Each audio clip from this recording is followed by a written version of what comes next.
Good afternoon, everyone. My name is Thiago Gonçalves. I am an astronomer here in Brazil at the Federal University of Rio de Janeiro, and I'm here representing the Brazilian Astronomical Society to tell you about the project that we're doing with the support of the Serrapilheira Institute, which is a private foundation here in Brazil. Of course, I don't think I need to tell you the importance of science communication in general in terms of fighting scientific illiteracy or raising awareness and support for science, as well as instigating human curiosity. I think we all agree on those points. This is why we're here at this event. But the main point is how we can achieve those goals, and there are a lot of strategies that we can undertake to do something like that. But at the same time, we do face challenges. So, for example, when confronted with the question of whether people know the science that's done in Brazil, if we ask them about the Brazilian Astronomical Society, which would be something akin to of course, the American Astronomical Society or something like that in Europe or in Asia, no one really knows the institution or its members or its research in general. But of course, if you ask them about NASA, which is this big organization, and they're very aware of it in terms of Hollywood or in terms of the marketing that they do, people will know the logo, but they will know the institution. And this is something that we have to try and face and try to fight, because there's this a headline of something that came out in the newspaper here asking, what scientists in Brazil do you know? And 93% of young people say they cannot name one single scientist here in the country, which is a problem. And that comes partly from the problem that we do not have a good infrastructure for science communication in the country.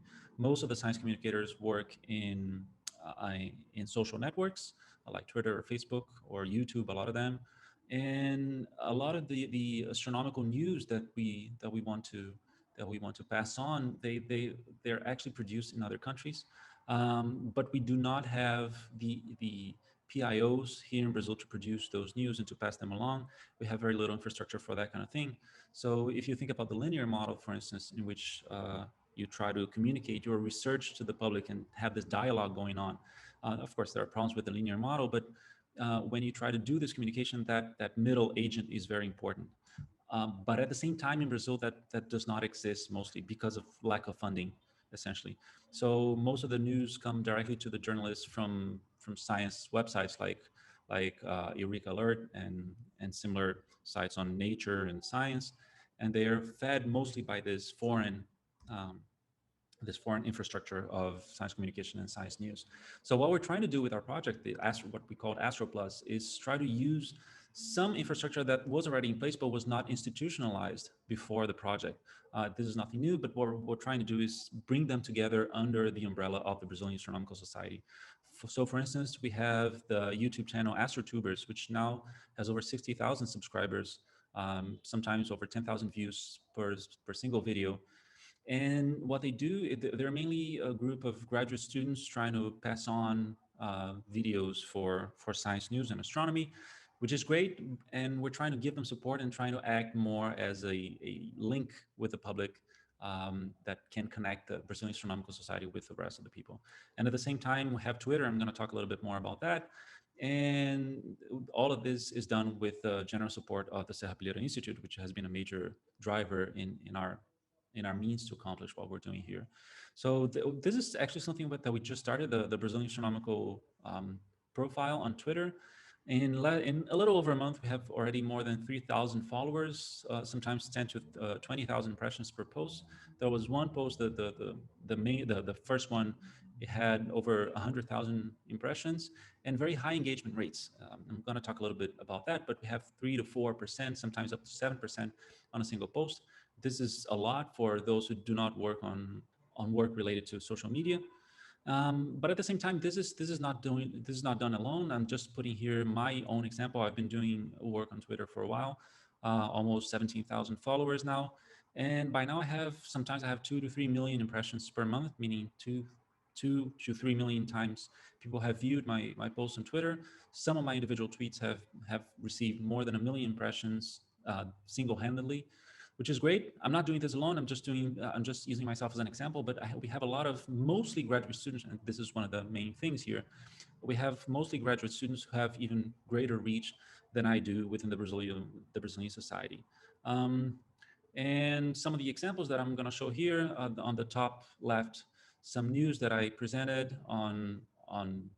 This is not news from Brazil, but this generated a lot of talk. A lot of people saw this about the black hole and magnetic fields around the black hole. On the right, we have one particularly successful post from the Brazilian Astronomical Society.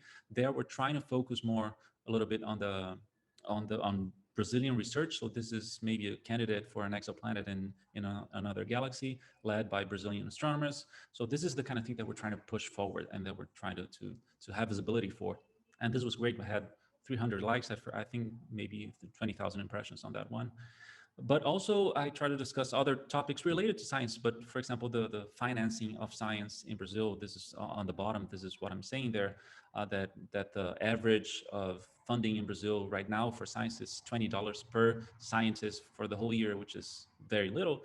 This was one of the tweets that received more than 1 million views and over 16, almost 16,000 likes. So this generates a lot of conversation. And all of that relates back to one point that I think is very important. We have to relate in social media as people. So it's not just about talking like an institute, but trying to talk back and establish a dialogue with the public. Because one of the main problems that we have, that we face in science communication, is the problem with the stereotypes. The white male mid-aged scientist wearing a white overall in a lab. This is very stereotypical and not really the face of scientists that we want to pass on. So this is actually one real image of a meeting that we had from my science group, the research group that we have in our institute. And you can see there a lot of people. You can see my daughter is there, my dog, but mostly what you can see is that there's a lot of variety in terms of gender, in terms of how people look, which we think is very important to create that kind of relationship with the public, and at the same time establish this dialogue and this identification with the scientific community, which we do not have yet. The problems that we face right now is, first of all, engagement versus narrative is what I'm calling here. The problem is that we want to generate engagement, but we also want to tell a narrative and talk about Brazilian science. But sometimes you want to talk about pop culture, or you want to talk about rockets, or trying to use something that will attract the public's attention. And not necessarily that's the thing that you want to say, but you cannot lean too much on that, because then you're not talking about the stuff that you want again. And this is a trap that you can easily face in social media in terms of how you want to grow your public, but at the same time, if you only do that, if you're only hunting for the likes and the followers, then you're going to be trapped in something that you're just going to say what they want, and you have to balance that somehow. And this is definitely a challenge that we're trying to face. Second, infrastructure and personnel. There's very little money for infrastructure in terms of science communication in Brazil. We thank again Serra for the generous grant that they offered to help us do this. But at the same time, in terms of personnel, we depend very strongly on graduate students, and those are not fixed. They do not dedicate 100% of their time to the project, and at the same time, they have to do their own thing. Sometimes they're faced with challenges on their PhD or whatnot.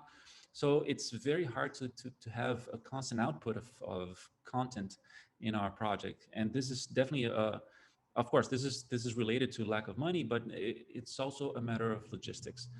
Since we cannot hire anyone, we're very challenged in terms of trying to find people who can actually do the work. And we're trying to deal with that, trying to find some way to make this project, which is a pilot project at this point, trying to make this a little more permanent. And to finalize, I had to bring back the point about how important science communication is. I think in Brazil, since we dedicate very little money, very little time to science communication, we're faced with great challenges. And I think this COVID pandemic has been one major example of the challenges that we face when we do not tackle the problem of science communication properly. I think you've seen the news coming from Brazil, and it's terrible. So I think we really need to dedicate more time and attention to this issue here in the country.